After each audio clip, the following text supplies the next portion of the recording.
શું આપણે કોઈ એવી વ્યવસ્થા તરફ જઈ રહ્યા છીએ કે જે વ્યવસ્થા એ ગરીબો માટે ન હોય અથવા તો જે અમીર હોય એમના માટે જ આ વ્યવસ્થાઓ હોય?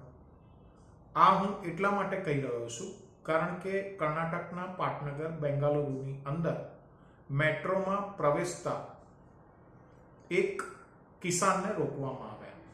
એનું કારણ જાણી અને તમે ચોંકી જશો. હું આનંદ શુક્લ, રિયલ વોઇસ ઓફ ઇન્ડિયામાં આપનું સ્વાગત કરું છું. બેંગાલુરુ મેટ્રોના રાજાજી નગર મેટ્રો સ્ટેશન ઉપર સુરક્ષા સુપરવાઇઝરે એક ખૌફનાક, નિંદનીય, શરમજનક હરકત કરી. આ હરકત એ હતી કે એક વ્યક્તિને આ સિક્યુરિટી સુપરવાઇઝરે ગંદા કપડા હોવાને કારણે ગેટ ઉપર રોકી દીધા. આ ઘટના 18 ફેબ્રુઆરીની છે. તેનો એક વિડીયો સામે આવ્યો છે. આ વિડીયો સામે આવ્યા બાદ BMRLCએ ખેદ વ્યક્ત કર્યો છે, મામલાની તપાસ શરૂ કરી છે.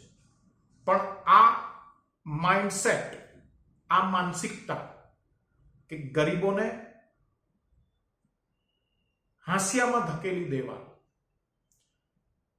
અને એ જ માનસિકતા કારણ હતી રાજાજી નગર મેટ્રો સ્ટેશનના ગેટ ઉપર સિક્યોરિટી સુપરવાઇઝર દ્વારા આ ખેડૂતને, આ શખ્સને તેના ગંદા કપડા હોવાને કારણે રોકવામાં આવે. અહીંયા સવાલ એ છે કે મેટ્રો સિટી બનશે, સ્માર્ટ સિટી બનશે, મેટ્રો આવશે, બીજી વ્યવસ્થાઓ થશે. વડાપ્રધાન નરેન્દ્ર મોદી અને મોદી સરકાર એ ગરીબોની સાથે છે, એના માટે કામ કરી રહી છે. પણ આવા પ્રકારની વ્યવસ્થાની અંદર કર્ણાટકની અંદર જે કોંગ્રેસનું શાસન છે, એ શાસનની અંદર ચાલી રહેલી મેટ્રો સર્વિસ, અને એ મેટ્રો સર્વિસની અંદર ગંદા કપડા સાથેના કિસાનને ગેટ ઉપર રોકવાની ઘટના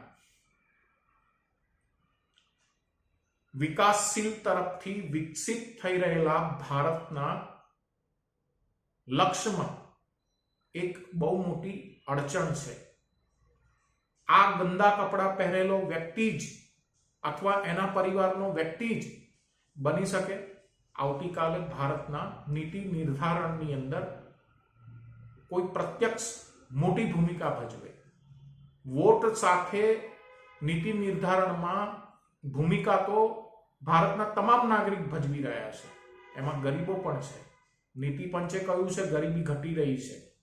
આંકડાઓ જે સામે આવ્યા છે એ આંકડાઓની અંદર ગરીબી 5%ની નીચે છે, પણ ગરીબો તો છે ને. લોઅર મિડલ ક્લાસ છે, મિડલ ક્લાસ છે. વ્યવસ્થાઓ એ વ્યક્તિ માટે હોય છે, વ્યક્તિ એ વ્યવસ્થા માટે નથી. સિક્યુરિટી સુપરવાઇઝરને બરખાસ્ત કરી દેવામાં આવ્યો છે, પણ આવા કેટલા આવી ગંદી માનસિકતા ધરાવતા લોકો હશે કે જે ગંદા કપડા જોઈ અને ગરીબોને અન્ય કોઈ ઠેકાણે રોકી દેતા હશે. ખરેખર વિચારવાની જરૂર છે. આવા ગરીબોને રોકનારાઓની માનસિકતા મારી દ્રષ્ટિએ ગરીબ છે.